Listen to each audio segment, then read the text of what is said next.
बिना वेस्ट किए हुए अपने हमारे आज के जो हमारे अध्यापक महोदय हैं उनको मैं निमंत्रण दूंगा, कृपया वो आए और आज हमें थोड़ा सा अलग ज्ञान दें। महेंद्र जी प्लीज।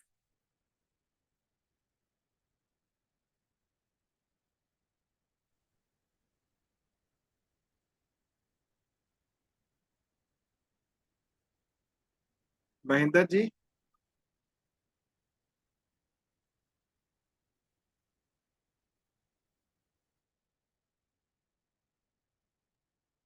सभी को नमस्कार। मेरी आवाज आ रही है सर? ये बिल्कुल आ रही, नमस्कार। Okay okay okay. और बीच में एक फोन आ गया था जब आपने मेरे को बुलाया था। मैंने उसको फोन को इमीडिएट कट किया है।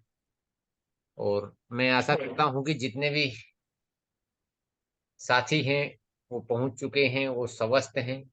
और जो नहीं पहुंचे हैं वो भी स्वस्थ हों, ऐसी कामना करते हैं। चाहे वो मानसिक रूप से हो, चाहे वो शारीरिक रूप से हो। अस्वस्थ भी कई तरह के होते हैं। जैसे मानसिक रूप से स्वस्थ न हो तब भी याद ही नहीं रहता है कि हमारे को का क्या करना है।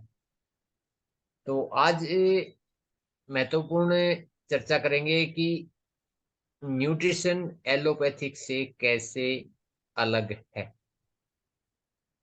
दोनों ही बीमारियों की रोकथाम और होने के बाद प्रबंधन में काम करते हैं। हम में से ज्यादातर लोग समझते हैं कि जो न्यूट्रिशन है ना, वो एलोपैथिक दवाइयों जैसे ही है।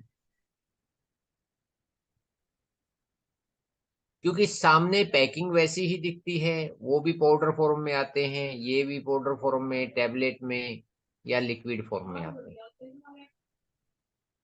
तो ये न तो दवाइयां हैं, न्यूट्रि न्यूट्रिशन सप्लीमेंट न तो दवाइयां हैं, ना ही उनके जैसी हैं। हाँ, ये दिखती जरूर दवाइयों जैसी। एलोपैथिक दवाइयों का उपयोग हम बीमारी के इलाज के लिए करते हैं। जो इलाज डॉक्टर करता है वो एलोपैथिक दवाइयों से हमारा करता है। लेकिन इसके विपरीत आप बीमार पड़े ही नहीं, मतलब सावधानी पहले, एक्सीडेंट होने से पहले की सावधानी का जो काम करते हैं वो करते हैं न्यूट्रिशन सप्लीमेंट।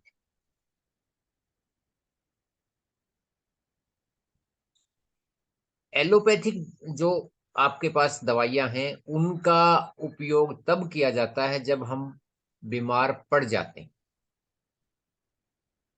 लेकिन सप्लीमेंट का प्रयोग हम तब से शुरू करते हैं जब हम स्वस्थ होते हैं और ये श्योरिटी बढ़ जाती है कि हम कभी बीमार नहीं पड़ेंगे। ये संभावनाएं बढ़ जाती हैं। तो बीमार न होने के प्रबंधन के लिए हम सही तरह के न्यूट्रिशन का उपयोग करते हैं। इनका सेवन तब करना चाहिए जब हम स्वस्थ हैं और स्वस्थ हमेशा रहना चाहते हैं। कई बार हम न्यूट्रिशन किसी को बता देते हैं जो ऑलरेडी बीमार है, तो वो बीमारी को डायरेक्ट असर नहीं करेगा, लेकिन बीमारी से लड़ने के लिए जो आपके पास ताकत होनी चाहिए वो जरूर बढ़ा देगा, मतलब आपकी रिकवरी को बढ़ा देगा। जैसे नॉर्मल एक घाव अगर 15 दिन में भरता है, जितना डीपली वो घाव होगा उस हिसाब से, तो अगर आपने सही सप्लीमेंट लिया और सही खाना खाया तो चांस बढ़ जाते हैं कि वो 7 दिन में आप ठीक हो जाते हैं। कई बार आपने देखा होगा जो स्वस्थ आदमी है उनको कोई चोट लग गई तो तीसरे दिन तक लगभग सही हो जाता है वो।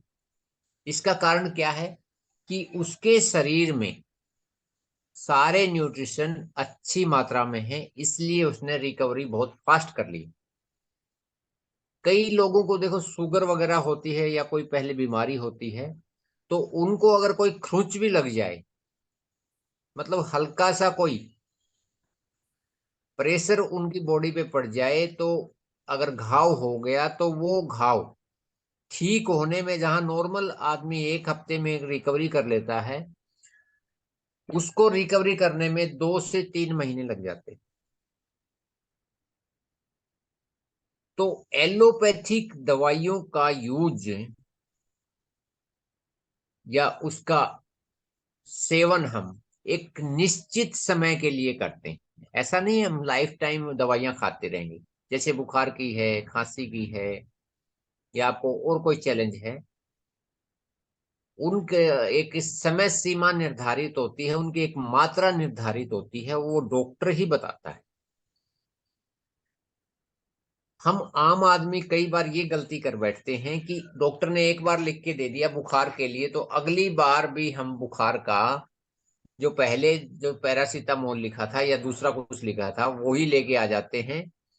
पहले उसने कितने एमजी लिखा था, आपके शरीर का तापमान क्या था, वो सब चेक करके लिखा था, लेकिन अब हम खुद के डॉक्टर बन जाते हैं, जाके हम मेडिकल से ही सीधा ले लेते हैं। ऐसा आप कभी मत कीजिए, क्योंकि हर टाइम का वायरस भी अलग होता है। अगर वहां पे आप जाते हैं तो एलोपैथिक दवा सिर्फ जो डॉक्टर है वो ही लिख सकता है। उसकी मात्रा, आपके शरीर की कैपेसिटी अब क्या है, पहले क्या थी, वो सारी चीजें देख के ही आपको वो सारी चीजें लिख के देता है। लेकिन न्यूट्रिशन सप्लीमेंट में महत्वपूर्ण पोषक तत्व हैं जो आपके शरीर को किसी भी बीमारी से लड़ने के लिए आपकी हेल्प करते हैं। और इसमें आरडीए के द्वारा जो तय की गई है मात्रा, या तो उसके बराबर होती है या उससे कम होती है। एलोपैथिक दवाइयां द्वारा लंबी बीमारी होने के बाद आपको जब आराम मिलता है तब उनको बंद कर दिया जाता है। डॉक्टर बोलता है अब आप ठीक हो गए हैं, इनको बंद कर दीजिए। लेकिन न्यूट्रिशन सप्लीमेंट अगर आप लंबे समय तक लेंगे तभी आपको मालूम पड़ेगा कि मेरी ताकत, मेरा शरीर अब स्वस्थ है, मैं हर काम को बड़ी ताकत के साथ, एक्टिवनेस के साथ कर सकता हूँ। इसका ये नहीं है कि आपने एक दिन आपने न्यूट्रिशन सप्लीमेंट लिया और दूसरे दिन बोलें कि मेरा कोई असर नहीं हुआ। तो इसको कम से कम आपको 3 से 6 महीने में मालूम पड़ेगा कि हम सही पोषक खा रहे हैं। तो 3 से 6 महीने में हमारे को इसके असर मालूम पड़ेंगे। हाँ, 15 से 20 दिन में आपको ये महसूस होने लग जाएगा कि पहले मेरे में क्या हैबिट थी और अब क्या है। जैसे अगर सही न्यूट्रिशन सप्लीमेंट लेंगे तो आपका सिर दर्द कम हो जाएगा। जरूरी नहीं है सबके लिए, हर आदमी पे वो काम नहीं करेगा। किसी को भूख बढ़ जाएगी, किसी को जो नींद की प्रॉब्लम थी वो सोल्व हो जाएगी, वो नींद अच्छी लेगा। किसी को हर घंटे में लगता था कि मेरे को वीकनेस महसूस हो रही है, अब आराम करना चाहिए, वो सुबह से शाम तक काम करता रहेगा, एक्टिवता बढ़ जाएगी। किसी को लगेगा कि ये लेने के बाद जो मेरी फैट है वो कंट्रोल हो रही है। तो एलोपैथिक दवाइयों के सभी के आपके शरीर पर अच्छे और बुरे बुरे प्रभाव दोनों पड़ते हैं। अच्छा, तो ये जो स्पेशल साल्ट आपके लिए दिया गया है जिस बीमारी को ठीक करने के लिए, उसकी वो प्रबंधन में हेल्प करता है। लेकिन बुरा ये कि उसके साथ वो अपने दुष्प्रभाव भी छोड़ता है। हर कोई भी एलोपैथिक दवाई किसी भी डॉक्टर से पूछ लीजिए क्या इसके साइड इफेक्ट हैं, तो 101% वो बोलेगा हाँ थोड़े बहुत हैं, लेकिन साइड इफेक्ट को आप भूल जाइए, आपको पहले ठीक होना है। और इसी कारण, साइड इफेक्ट होने के कारण, अगर लंबे समय तक एलोपैथिक की दवाइयां आपकी चल जाती हैं, तो जो बीमारी आपकी थी उसमें तो प्रबंधन हो जाता है, वो तो ठीक लगभग होने की कगार पे होती है, 100% तो ठीक नहीं होगी वो, लेकिन जो साइड इफेक्ट हैं उसके इतने बढ़ जाएंगे कि वो उस बीमारी को भूल जाएंगे, दूसरी की तरफ आप भागना शुरू कर, कि मेरा पहले ये तो ठीक था, लेकिन ये दवा जब से शुरू की है तब से मेरे को वीकनेस बहुत रहने लगी है। किसी को इसके साइड इफेक्ट से किसी को शुगर आ जाता है, किसी को सोराइसिस हो जाता है, मतलब एक से एक रिलेटेड और सारी समस्याएं आपको, समरण शक्ति कम हो जाती है लगातार। अगर आप कोई भी एलोपैथी की दवाई लेते हैं तो समरण शक्ति पे वो सीधा सीधा असर डालती है। तो आशा है कि आप ये अंतर समझ पाएंगे कि सप्लीमेंट में और एलोपैथिक की दवाइयों में क्या अंतर है। तो कोई भी एक आदमी जो इसको सही से सुन पाया है या कुछ इससे आपको मिला है तो एक्सप्लेन कर सकता है, बता सकता है कि इनमें अंतर क्या है, ताकि जो लेट आए हैं या जिनको समझ में नहीं आया है उनका रिवीजन हो जाए।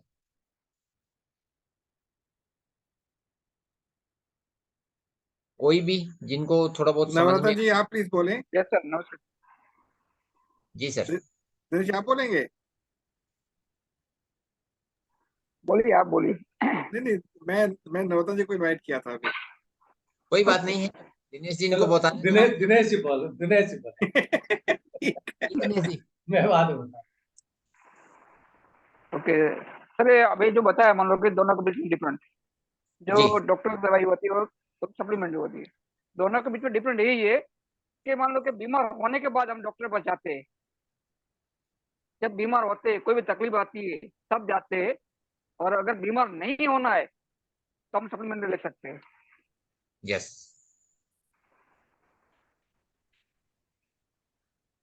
Okay sir. बिल्कुल, बहुत बहुत शानदार तरीके से आपने एक लाइन में दोनों का जो विशेष अंतर है वो बता दिया है। जी नवरत्न सर। वैसे तो आपने बता दिया। तो इसमें एक सीधा सा अंतर यही है कि जब हम बीमार पड़ते हैं तो डॉक्टर के पास जाते हैं। उससे पहले हम न तो कुछ सप्लीमेंट लेते हैं, न कुछ वो लेते हैं। जो नॉर्मल खाना खाते हैं वही खाते हैं। तो बीमार होने के बाद डॉक्टर के पास जाते हैं, वो दवाइयाँ लिख देते हैं। उससे ही हम ठीक तो हो जाते हैं, लेकिन एक बीमारी ठीक होती है और दूसरी बीमारी उससे लग जाती है। जैसे मान लो बुखार की या कोई भी बीमारी की दवाई ली तो सर दर्द होना शुरू हो गया, या और कोई बीमारी, उससे बीपी शुगर आदि भी शुरू हो जाते हैं।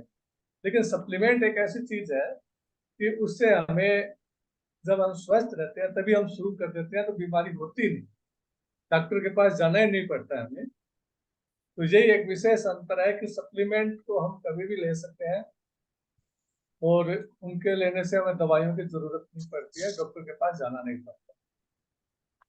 Thank you sir. बिल्कुल, नवरत्न जी ने बताया, ये मैं एक एग्जाम्पल के साथ आपके साथ शेयर करता हूँ।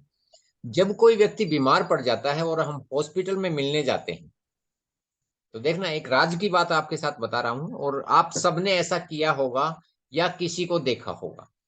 तो हम बीमार आदमी के लिए फल फ्रूट जूस लेके जाते हैं, और बीमार आदमी के पास जी जो सर। देख रेख करते हैं या हम जाते हैं, हम वहां पे जाके वो चीज खाते हैं जिससे हम बीमार पड़ते हैं। हॉस्पिटल के सामने समोसे की रेहड़ी मिलेगी या पिज्जा बर्गर खाएंगे या होटल में जाके खाना खाएंगे कि भाई नेक्स्ट नंबर हमारा है।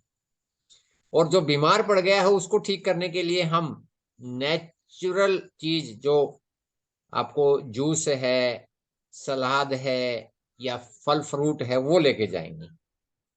तो आगे से जब भी आप किसी बीमार से मिलने जाएं तो एक प्रण जरूर लेके आए कि जैसा इसको स्वस्थ करने के लिए हम इसको खाना दे के आए हैं, वैसा ही खाना हम भी खाएं, नहीं तो नेक्स्ट नंबर हमारा।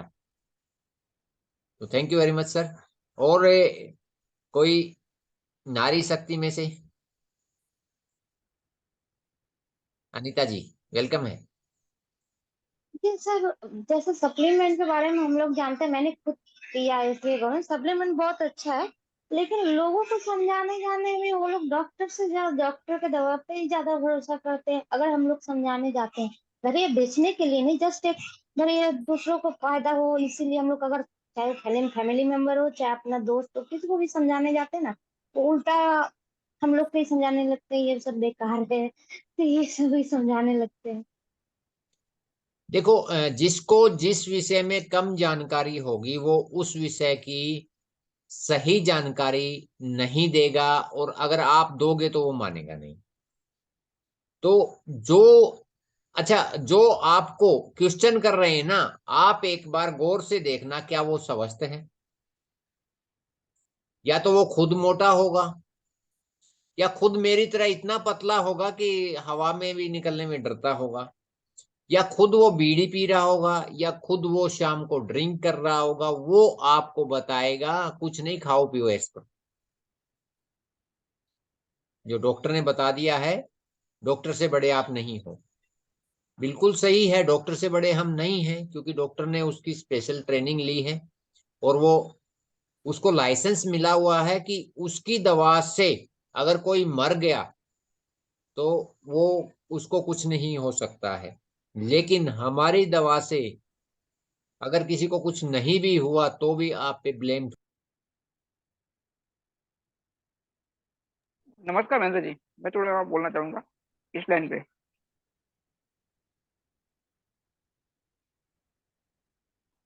नमस्कार सर जी। नमस्कार। दिनेश जी बोले हम्म, बोले, प्लीज बोले, आप दिनेश जी बोले। ये सर अभी बात की मतलब अनिता जी ने कि वो डॉक्टर की बात मानता है, अपनी बात मानता नहीं है। तो एक बात कभी रिसर्च की, दिमाग में कभी कमांड किया कि डॉक्टर की बात क्यों मानता है, अपनी बात क्यों नहीं मानता।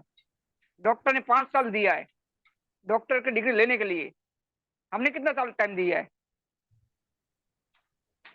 हम उसमें उसमें जितना टाइम देंगे उतने मास्टरी हासिल करेंगे, तब जाके वो इंसान मानेगा। क्योंकि उसके अंदर डीप में जाना पड़ता है, थोड़ा जानना हो।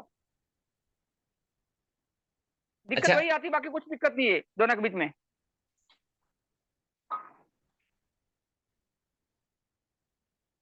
अच्छा, जैसे अनिता जी का क्वेश्चन था, वो बीच में मेरी कॉल आ गई थी, छूट गया था, कि हम लोगों को जब समझाने जाते हैं, लोगों को समझाने की जरूरत नहीं है। आप इसको यूज कीजिए, आप अपने ऊपर इसको यूज करके देखेंगे तो आपकी बॉडी में जो परिवर्तन आएगा ना, वो दिखाने की चीज है, समझाने की जरूरत ही नहीं पड़ेगी। वो भी 35 का है, मैं भी 35 का हूं, और मेरी बॉडी में और मेरी एनर्जी में जब फर्क नजर आएगा, तब वो अपने आप पूछ लेगा कि आप खाते क्या हो। पहला काम हमारे को अपने आप की स्वास्थ्य पे काम करना है, उसके बाद लोगों को। क्योंकि ये अच्छी बात है कि पहले मास्क हम लगाएं, खुद ऑक्सीजन का मास्क, फिर दूसरों की हेल्प करें।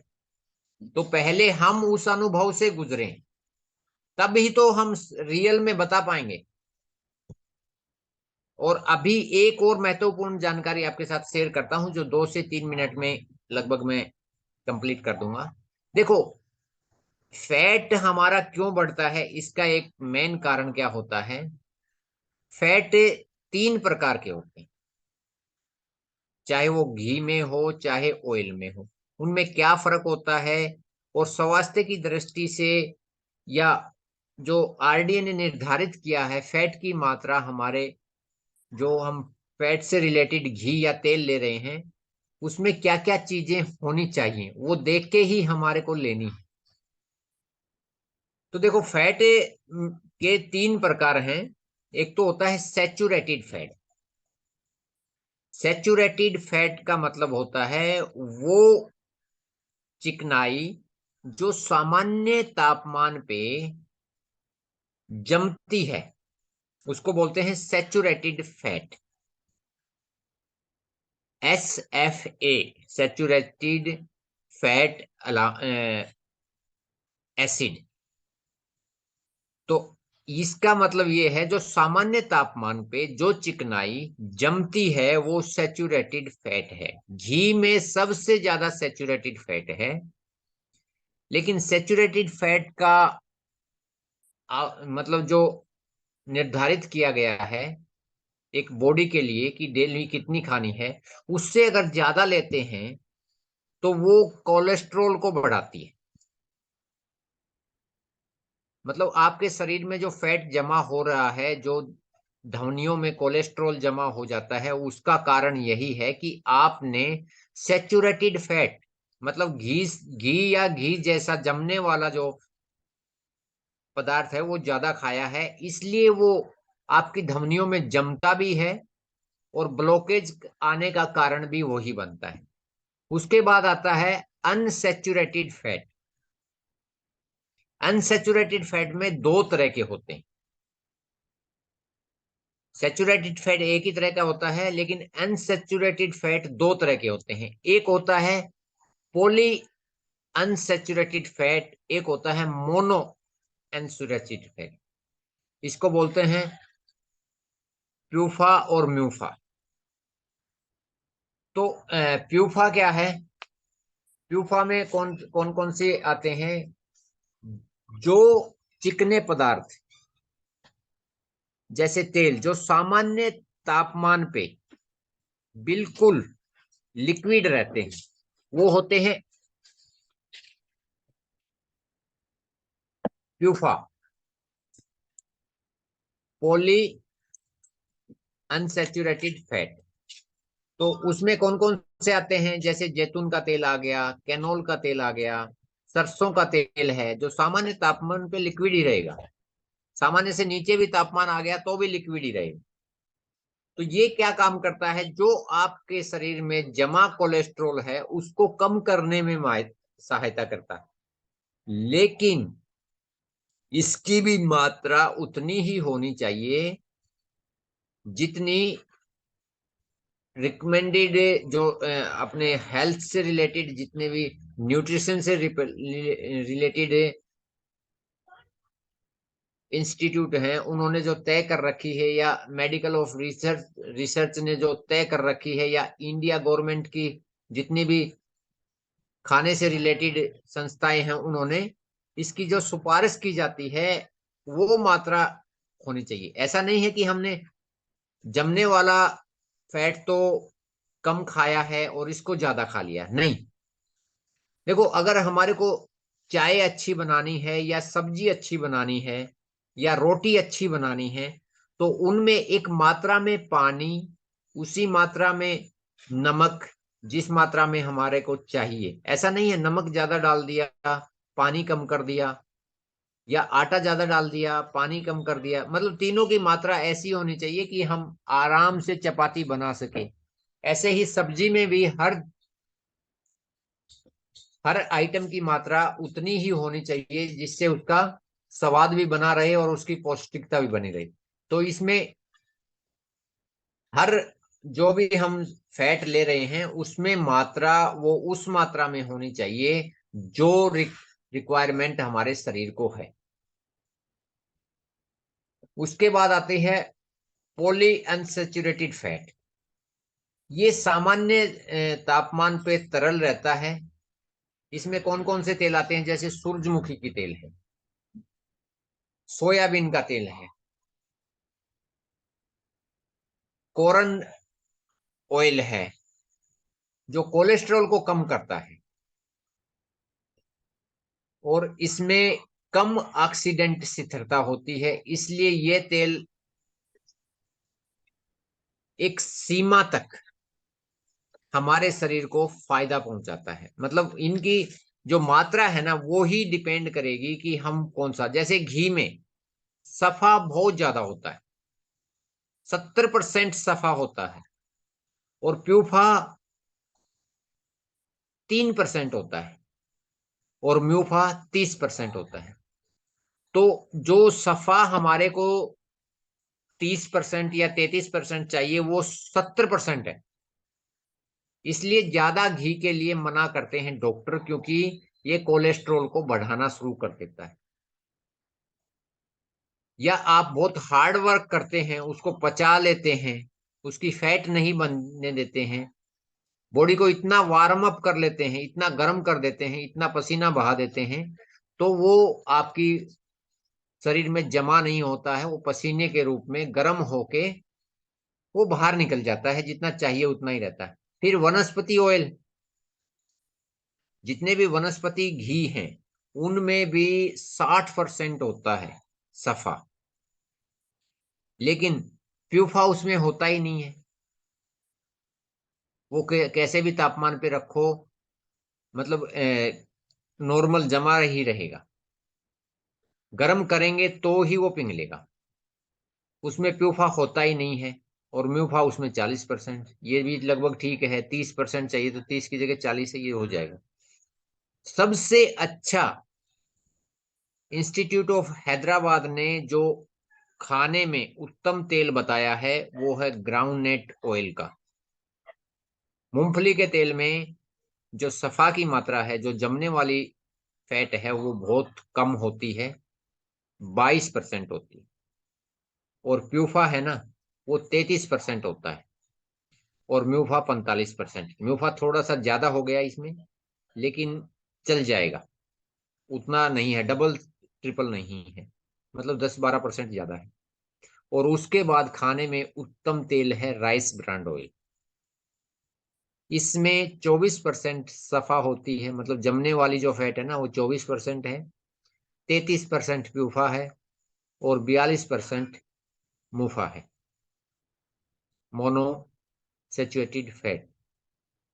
और इसमें सबसे बढ़िया चीज क्या है, एंटीऑक्सीडेंट घी में कोई भी नहीं होता है। बाकी ऑयलों में एक एक दो दो एंटीऑक्सीडेंट होते हैं। जितने भी तेल होते हैं, चाहे वो सरसों का तेल है उसमें भी एंटीऑक्सीडेंट होता है, कोकोनट ऑयल में भी होता है, कॉर्न ऑयल में भी होता है, ओलिव ऑयल में भी एक एंटीऑक्सीडेंट होता है जो नेचुरल ने हमारे को दिया है। लेकिन राइस ब्रांड में 3 एंटीऑक्सीडेंट है, सबसे ज्यादा इसमें है। तो इसलिए सबसे ज्यादा राइस ब्रांड ऑयल का यूज करना चाहिए। तो ये जो फैट ज्यादा जमा हो रहा है, इसका कारण ये है कि हम सफा से रिलेटेड चिकनाई ज्यादा खा रहे हैं। Thank you very much. मेरा टाइम 1 मिनट ज्यादा हो गया है, मैं माफी चाहूंगा आप सबसे। और अभी आगे का सेशन तिवारी सर संभालेंगे। थैंक यू सो मच, बहुत अच्छी जानकारी आपने दी। सफा, म्यूफा और प्यूफा नाम से जो भी आपने बोला मुझे आज वो सब मतलब भूल जाता हूँ मैं। एक सफा सैचुरेटेड फैट, मुफा मोन्यू पोलिट और प्यूफा मोनो इसका, ये तीनों मेरे को भी, ठीक है, मैं भी देख के ही बता रहा था। कोई बात नहीं, पॉलीसैचुरेटेड फैट। कोई पोली बात नहीं। पोली मैं अनसैचुरेटेड। एक बात आपको बताना चाहूँ। जी जब कभी भी हम कोई भी चीज खाते हैं, समझिएगा, जी जब कोई चीज हम खाते हैं, वो हम क्यों खा रहे हैं, हमें ये अगर पता लग जाएगा तो हम कभी बीमार नहीं पड़े। ये रहस्य की बात है। हम जो भी चीज खाते हैं, यदि हम पता लगे क्यों खाते हैं, तो बीमार कभी नहीं पड़े। अब एक छोटा सा एग्जांपल है, नेचर, प्रकृति। आप प्रकृति से जितने समीप जाके उसको ग्रहण करेंगे, उतनी अधिक एनर्जी आपको मिलेगी। मैं रिपीट कर रहा हूँ, नेचर के जितने आप समीप जाके उसको ग्रहण करेंगे, उतनी आपको अलग एनर्जी मिलेगी। जैसे पौधे जो हैं, तो खुद प्रकृति में रम चुके हैं, उनको 100% एनर्जी मिलती है।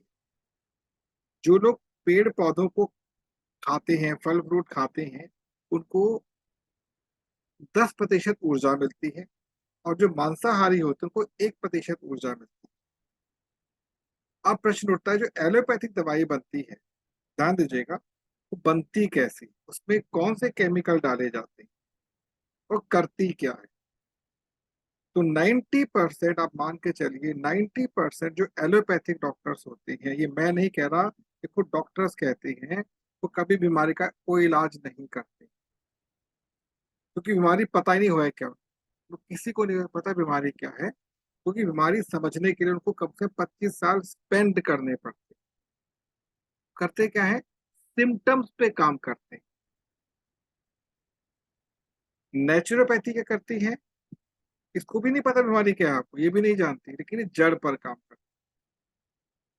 समझ आ गई बात आपको कि नेचुरोपैथी कैसे हमको फायदा दे रही है।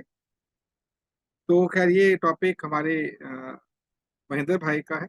हम अपने टॉपिक वापस आते हैं। जो हमारा टॉपिक है, जिसको थोड़ा सा हॉल्ट हो गया था 2-3 सेशन से, learn the learners. Last time हम लोगों ने जिस विषय पर चर्चा की थी वो क्या था विषय, कोई बताएगा मेरे को। जो लास्ट चर्चा हमारी हुई थी, ज्ञान, योग, धारणा, सेवा। यस, ज्ञान, योग, धारणा और सेवा, जिसके विषय में आप ही का क्वेश्चन था दिनेश जी, जिसको सॉल्व किया गया था। आज हमको ये समझना है कि जो ज्ञान होता है, जो नॉलेज होती है, हम क्यों उसको ग्रैब नहीं कर पा रहे, हम ज्ञान को क्यों ग्रैब नहीं कर पा रहे हैं, और वास्तव में आज हमारा समय हमारे हाथ से तीव्र गति से क्यों भाग रहा है। हम प्लान बहुत कुछ बनाते हैं लेकिन आउटपुट क्यों नहीं निकल पाते, क्योंकि हमारे जीवन में एक ऐसा ग्रह है जिसका बहुत बड़ा प्रभाव पड़ता है। जानते हो ग्रह कौन सा है? आपकी नॉलेज में कौन सा ग्रह है जिसका प्रभाव सबसे ज्यादा हमारे जीवन में पड़ता है, वो कौन सा ग्रह है? शनि। सूर्य है। कोई तो होगा, सूर्य, शनि। अर्थ सर। जी, शनि सर। शनि। और बताएं।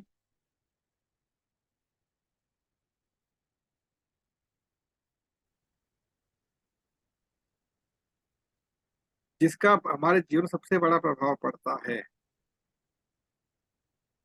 चलिए, जिसके आधार पे हमारा पंचांग बनता है। चंद्रमा। चंद्रमा, बिल्कुल ठीक। अब चंद्रमा जो होता है, इसमें कितनी कलाएं होती पता है आप? 16 कलाएं। 16 कलाएं कैसे होती नवरत्न, पता है? ये पता नहीं है सर। बताएं प्लीज। नहीं पता सर। नहीं पता। कोई जानता है आप में से कि चंद्रमा को 16 कलाएं क्यों मिली हुई है? कोई बता सकता है आप में से? No sir. जैसे 16 श्रृंगार होते हैं उसी प्रकार से 16 क्या बात है, 16 श्रृंगार 16 कलाएं। इसका उत्तर सुन लीजिएगा। चंद्रमा जो होता है वो 14 दिनों तक या तो बढ़ता है या फिर घटता है। ध्यान दीजिएगा, 14 दिनों तक या तो बढ़ता है या फिर घटता है। तो 14 कलाएं तो ये हो गई। एक बार पूर्ण रूप से विलुप्त हो जाता है अमावस्या, और एक बार पूर्ण रूप से प्रकट होता है, अर्थात पूर्णिमासी। पूर्णिमा। तो कुल मिलाकर कितना हो गया? 16। 16। इसी को आधार मानकर 16 आने सत्य की बात की गई है, 16 श्रृंगार कहे गए, और 16 प्रकार के क्या बोले गए हैं, अलग अलग भाव बोले गए। मन के जो भाव होते हैं 16 प्रकार से काम करते हैं। जैसे कभी कभी बहुत हम खिलखिला कर हंसते हैं, अर्थात हमारे मुखमंडल से पूर्णमासी प्रकट होती है। कभी कभी हम बहुत उदास होते हैं, चेहरे के हमारे बिल्कुल डाउन दिखता है, अमावस्या कहते हैं। सूर्य और चंद्रमा में डिफरेंस सबसे बड़ा ये होता है कि सूर्य कभी खिलखिला के हंसता नहीं है, वो हमेशा कार्य करता है। तो हमारे जीवन में जिस चीज का सबसे बड़ा प्रभाव पड़ता है वो है चंद्रमा। और ये जो सदी चल रही है जिसको कहते हैं 21वीं सदी, इसका प्रारंभ किससे होता है? 2 अंक से, 2 नंबर से, 2023। तो ये सदी जो है ये चंद्रमा की कारक है। इसका स्वामी कौन है? चंद्रमा। इसलिए ठीक पिछली जो सदी बीती उसका स्वामी कौन था? सूर्य था, 1 नंबर। यहाँ 2 नंबर आ गया है। अब ये चंद्रमा जिसका स्वामी होता है वहां पर ऑटोमेटिकली किसको गति मिलती है? राहु को गति मिलती। गति किसको मिल गई? राहु को मिल गई। मैं बिल्कुल टेक्निकल तौर पे बताने का प्रयास कर। हमारे शरीर में राहु कहाँ पर होता है, क्या बता सकते हैं आप लोग? हमारी बॉडी में राहु कहाँ पर है? सिर पर, हाँ जी, सर पर, सर पर है। चलिए मान लिया। सर पे। और बताएं कोई और थोड़ा, आप काफी क्लोज हैं। राहु कहाँ पर होता है? राहु है कौन वास्तव में? समझा देता हूं मैं आपको। ये जो पोर्शन पूरा है गर्दन से ऊपर वाला, ये राहु है। गर्दन से जो ऊपर वाला पोर्शन है ये है राहु, और गर्दन के ठीक नीचे वाला पूरा भाग है वह केतु। बात समझ में आ गई? हमारे मस्तक पर जो ग्रह विराजमान होता है वो कौन सा ग्रह है वास्तव में? चंद्रमा। तो राहु और चंद्रमा की बहुत अच्छी मित्रता होती है। राहु और चंद्रमा की बहुत अच्छी मित्रता होती है, और चंद्रमा आपको भ्रमित करके राहु वहां पर गति दे देगा। समझना बात, मैं रिपीट कर रहा हूं। चंद्रमा हमको भ्रमित करके वहां पर राहु गति दे देगा। तो अगर आप एक बार आपका समय खराब होना शुरू होता, गतिमान तरीके से खराब होता चला, इसका तरीका क्या है इससे बचने का? बहुत सिंपल। आप किसी एक विचार को पकड़कर उस पर आप अपना ध्यान केंद्रित कर, जो मैं आपसे रेगुलर प्रैक्टिस करवा रहा हूँ आपको। तो धीरे धीरे क्या होगा, उसी दिशा में राहु काम करना शुरू। सामान्य ग्रह की गति से राहु की गति 3 गुना होगी। प्रारंभ में राहु आपको भटका भी सकता, प्रारंभ में राहु आपको भटका भी सकता है, लेकिन अगर आप फोकस्ड रहेंगे तो आपको राहु बहुत तेज गति दे। तो हमें एक पॉइंट पर फोकस होना है। पॉइंट क्या है? क्या आप बता सकते हैं आपके लिए, सबके लिए बहुत बड़ा पॉइंट क्या है इस समय? एनी वन ऑफ यू, सबसे बड़ा पॉइंट क्या है आपके लिए? Any one? हमें कोई फोकस रखना है एक ही काम नहीं पे। वो तो ठीक, कौन सा फोकस होना चाहिए? सबसे बड़ा फोकस क्या होना चाहिए? Content creation. नहीं, वो तो ये प्रैक्टिस रहेगी हमारी। वो हम इस मंच पर क्यों इकट्ठे हुए हैं सभी लोग? नॉलेज नहीं। आगे शायद। बढ़ने के लिए। कहाँ पढ़ना है? नॉलेज अपडेट के लिए सर। नहीं, सटीक उत्तर इसका ये है। हाँ, बताएं प्लीज, कौन कह रहे हैं? आप बताएं लतांजलि जी। हम इस मंच पर क्यों इकट्ठे हुए? अल्टीमेटली एम क्या है हमारा? सबसे पहला एम क्या है? पैसा सर। बेस्ट फ्यूचर, बेस्ट हाँ, अर्निंग। हाँ जी, best future and best earning.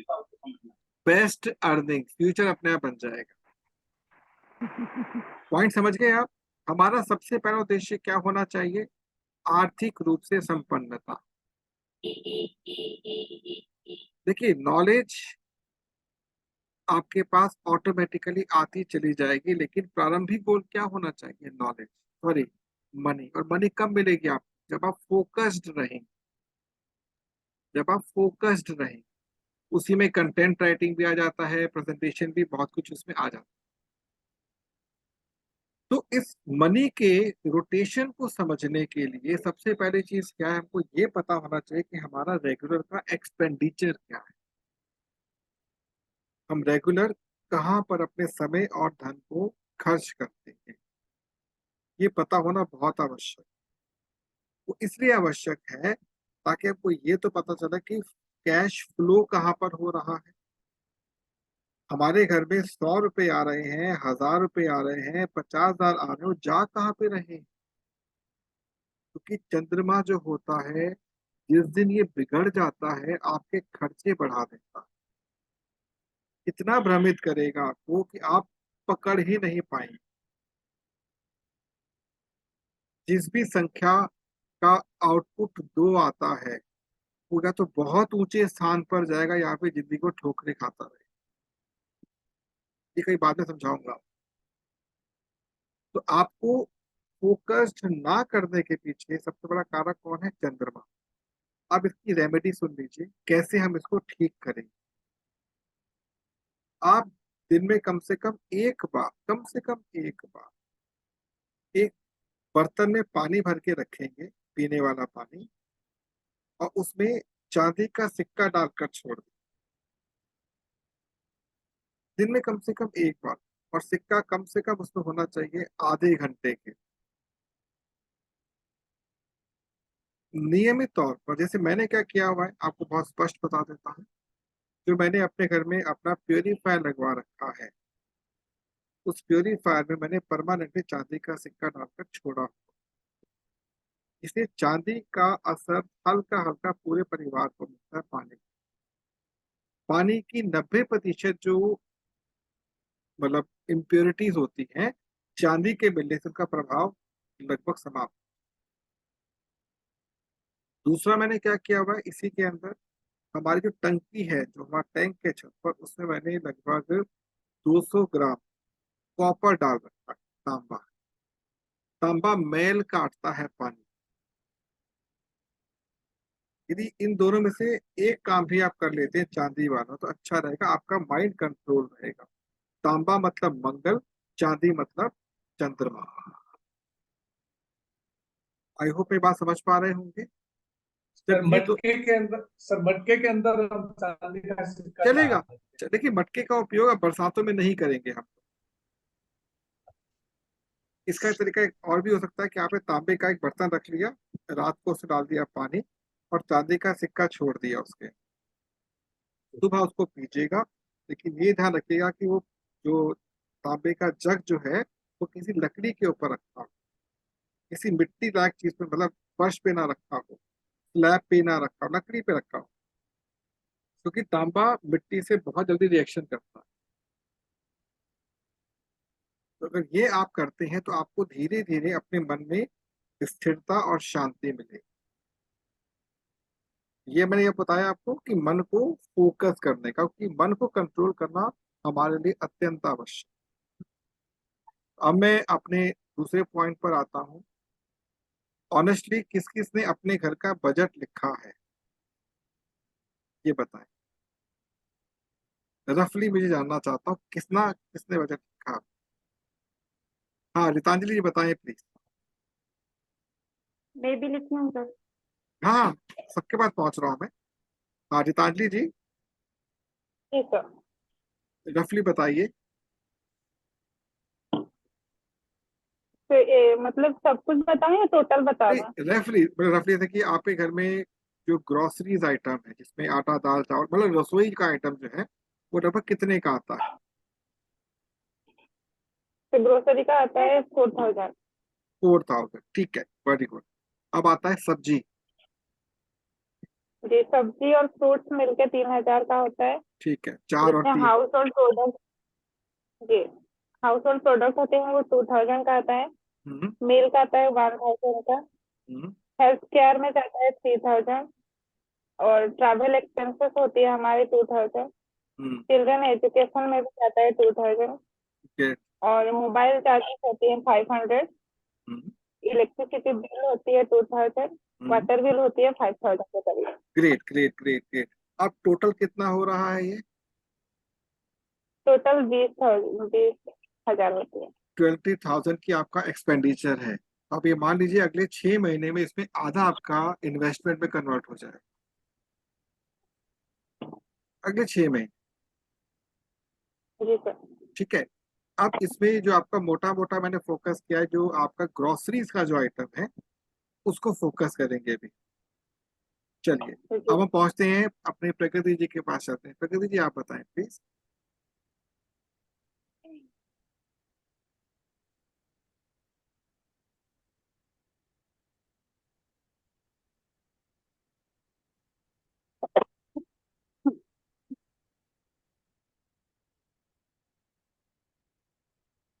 चलिए स्वाति, जब तक आप बता दीजिए, स्वाति जी आप बताएं जब तक।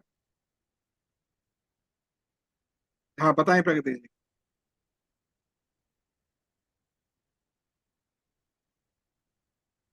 सर आप स्वाति से पूछ लीजिए, मैं थोड़ा ठीक है स्वाति जी आप आ रही बताएं हूँ। प्लीज। हाँ बताएं स्वाति जी प्लीज। स्वाति जी।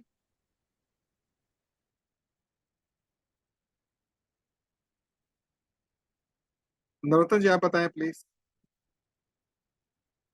नरोत्तम जी, नरोत्तम जी कहाँ गायब हो गए भाई? आवाज आ रही है, नहीं आ रही? दिनेश जी आप बताएं। Yes sir. हाँ, टोटल घर का खर्चा होता है 7,500 होम एक्सपेंस। सर जी आवाज आ रही? हेलो। बताएं प्लीज। यस। किराना होता है 3,000, शाक भाजी होती है 1,500, एक दोबारा हजार का मीन्स दोबारा बोलिए प्लीज, दोबारा बोलिए एक बार। 3,000 किराना का होता है और 1,500 शाक भाजी का होता है। हम्म, 1,000 रुपया मीन्स दूध, सॉरी, आपकी आवाज साबुन क्लियर तेल नहीं सब। आ रही है। चलिए आ रही है अभी? अभी आ रही? अभी ठीक है, हाँ। 2 मिनट में। ये सर अभी आ रही? जी जी जी जी जी। हाँ सर, 3,000 किराना का है, हम्म 1,500 शाक भाजी का है, हम्म। 1,000 रुपया तेल साबुन सब शैम्पू वगैरह ठीक है, है, ठीक है, ठीक है। 1,000 रुपया मिल्क का है, जी 20,000 रुपया गाड़ी का है, जी और 3,000 रुपया एजुकेशन का है। जी।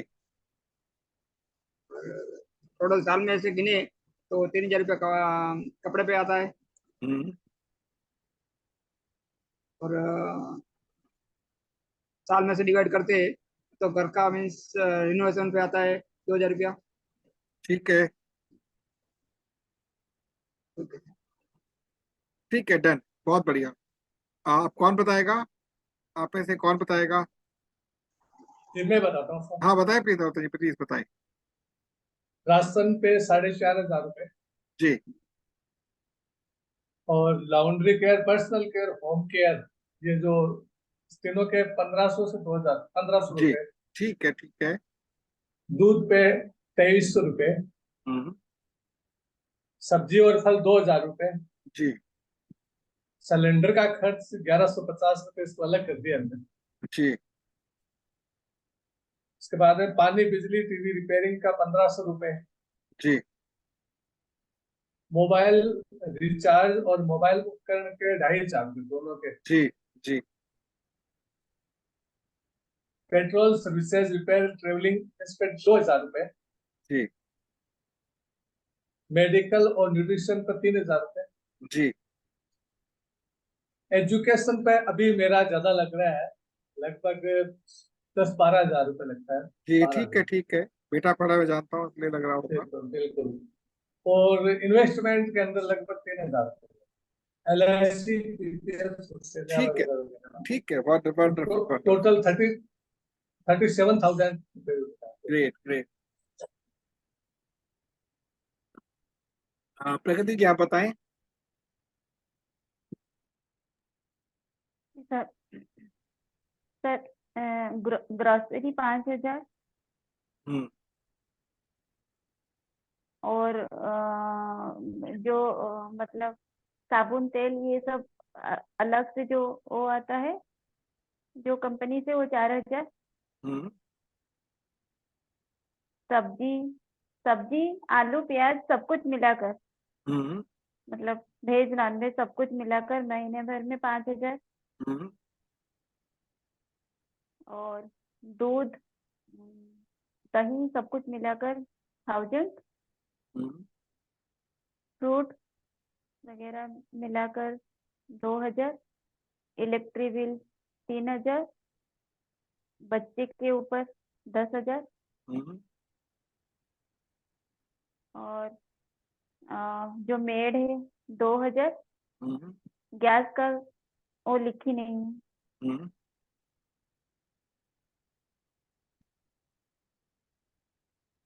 Okay, wonderful. अनीता जी। जी सर, घर क्लीन के लिए 2,000। दूध के लिए आपका 3,000। सब्जी मीट जो भी आता है तो उसके लिए 4,000। ग्रोसरी के लिए 5,000। ट्यूशन बेटी का स्कूल का लेकर 6,000। और दवा का monthly 3,000। Bike 2,000। Travel 3,000। Mobile 1200। Great great great great great. Swati ji आप बताएं।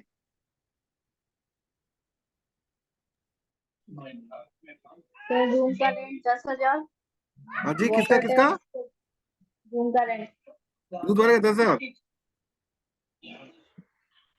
और अच्छा। Water tax 200। इलेक्ट्रिसिटी बिल जो आता है वो 600 से 2,000 के बीच में, जैसा यूज करते हैं।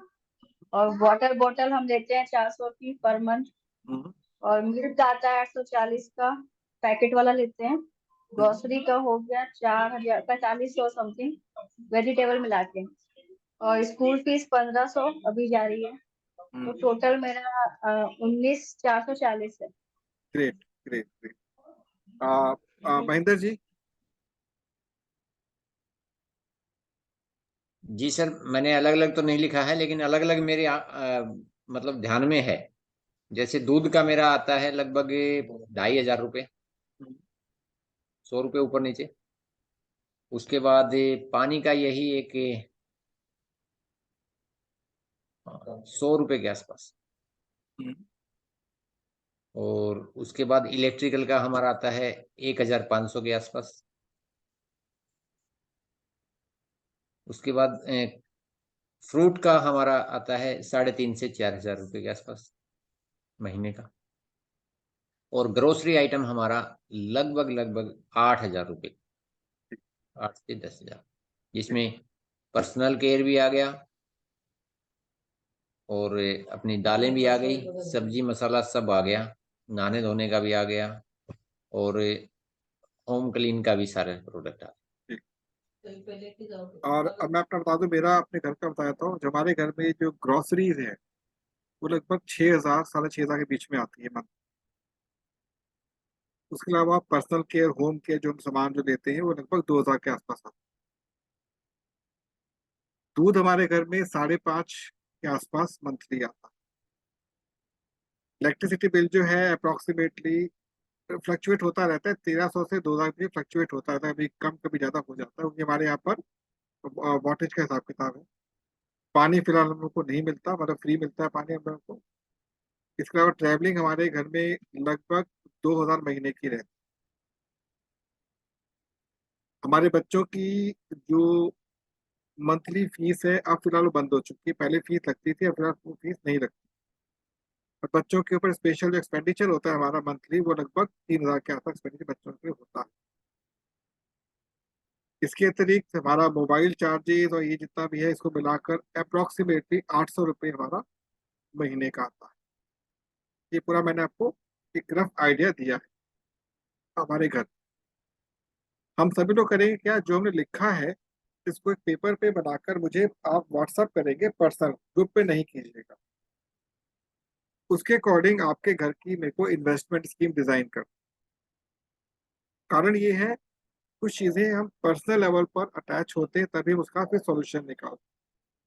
मेरा मानना ये है कि आपके घर का मैक्सिमम जो ये जो एक्सपेंडिचर है इसको हम इसमें कन्वर्ट कर दें, इन्वेस्टमेंट के। आप ये बात समझे। मैं नहीं चाहता कि फ्यूचर में आप अपने इस घर के खर्चे को लेकर हल्का सा भी चिंतित रहें।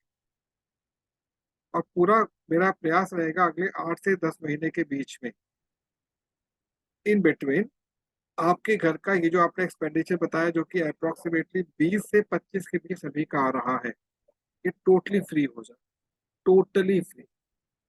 कैसा लगेगा सभी लोगों के लिए? पूरी कोशिश शानदार। रहेगी, मेरी पूरी कोशिश रहेगी इसको लेकर, ताकि इससे बिल्कुल फ्री हो जाए। लेकिन आप लोगों को एक वचन देना होगा सभी लोगों को, वो यही है जो मैंने बताया, चंद्रमा राहु कंट्रोल करने का तरीका, उस पर आप काम करें सभी लोग। जी सर, मैं तो बिल्कुल करूंगी, जी। जरूर करूंगी मैं। हाँ। देखिए मैंने आप हम लोगों के। सब करेंगे। हाँ बोले नौतन जी। तो हम सब करेंगे सर। जी जी जी जी। और मैंने आप लोगों को साथ लेकर एक बहुत बड़ा ड्रीम देखा है, जिसको मैंने हल्का सा शेयर किया था रितांजलि जी के साथ। और उनके स्टेटमेंट क्या है तो खुद बोली। रितांजलि प्लीज बता सकते हैं आप, मैं जो आपसे बात शेयर की थी, रितांजलि जी।